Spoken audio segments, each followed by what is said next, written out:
you've tried stretching, heat packs, pills, changing your mattress, and that the back pain still lingers.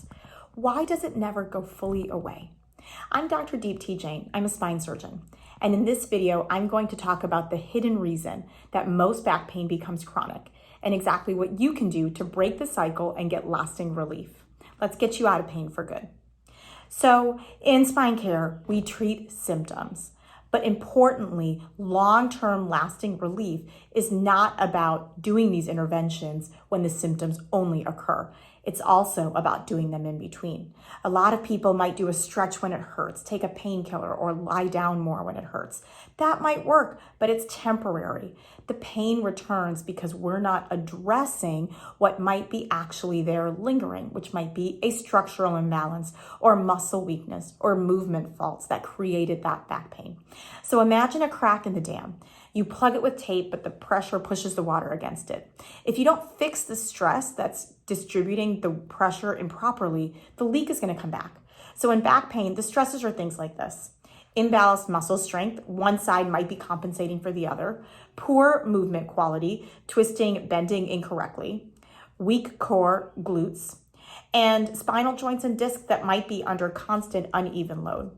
So the key to lasting relief is actually to change how your body moves and carries stress, and not just simply take medications or lie down when it hurts. The intervention must be persistent. So here's what often gets ignored.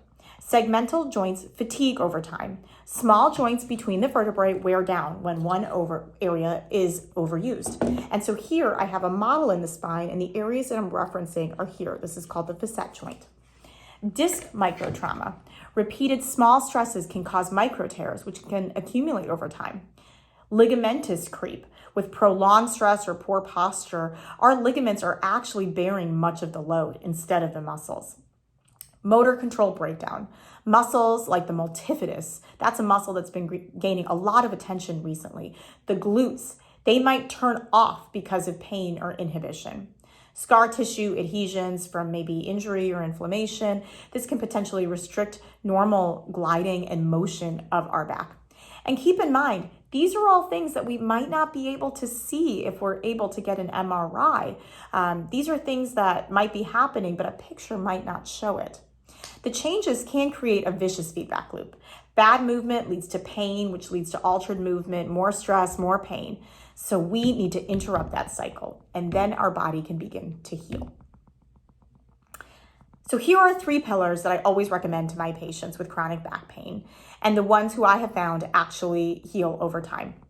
Motor control and muscle retraining.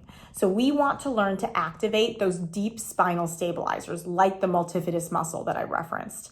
So slow, controlled movements can really be helpful here. We also want to focus on the glutes and the hamstrings, and these are often ignored. And so we want to think about practice movement patterns like hinging and squatting while keeping our spine in a neutral position.